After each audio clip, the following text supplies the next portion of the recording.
LVTP-5 est une famille de véhicules blindés amphibies de combat utilisés par le Corps Marines des Philippines, le Corps des Marines de la République de Chine et autrefois le Corps des Marines des États-Unis. Il a été mis en service pour la première fois en 1956.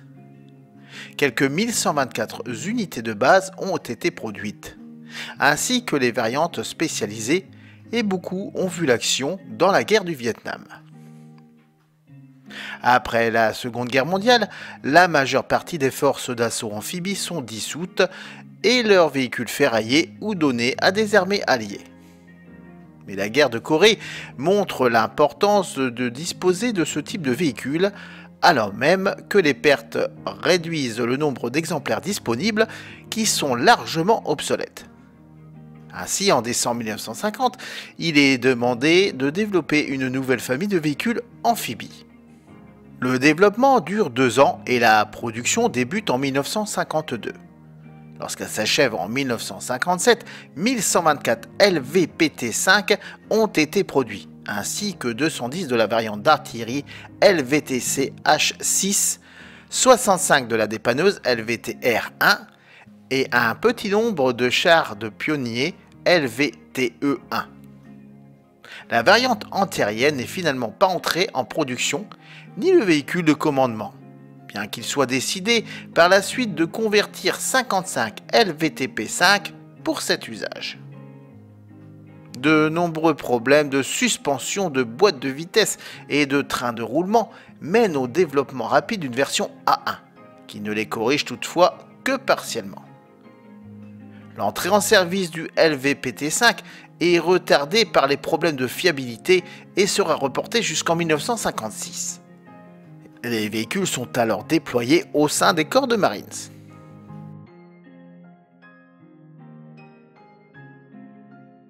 Le véhicule prend part à la guerre du Vietnam. Ses performances s'y montrent assez décevantes, principalement du fait qu'il n'est pas utilisé dans le rôle pour lequel il a été conçu. Aucune opération amphibie n'ayant eu lieu. Il sert de transport de troupes blindées terrestres. N'étant pas prévu pour effectuer de grands trajets, son train de roulement est sujet à des pannes fréquentes, que la configuration interne du véhicule rend pénible à réparer. Encore plus problématique, le LVTP-5 se révèle dangereux pour ses passagers du fait de l'emplacement des réservoirs d'essence dans le plancher. Les explosions venant du dessous tendent ainsi à transformer la cabine en brasier, rendant le véhicule très vulnérable aux mines et engins explosifs improvisés, alors que les forces adverses en font grand usage. Le groupe motopropulseur était tout aussi difficile à servir et le moteur ou la transmission usée ont pris une journée entière pour être remplacés. Le plus gros problème était la configuration des réservoirs de combustible dans le sol. Au Vietnam, les mines terrestres constituaient un danger constant pour les troupes, à tel point que les troupes préféraient souvent monter sur le toit plutôt qu'à l'intérieur. Une détonation de mines sous le LVT-5 mettait souvent le feu au réservoir d'essence, provoquant un chaos dans le compartiment de l'équipage. En conséquence, l'utilisation des Amtrak a été restreinte, où le commandement ne leur a donné que des missions spécifiques axées sur le terrain adapté à leur profil, telles que les patrouilles côtières et riveraines, des opérations côtières et des cargaisons d'approvisionnement des zones arrières, ou le transport maritime à terre de la flotte. Le transport des troupes de base a vu le service actif, mais les autres variantes aussi, sinon peut-être plus comme le LVTH-6A1, fréquemment utilisé pour le soutien indirect de l'artillerie.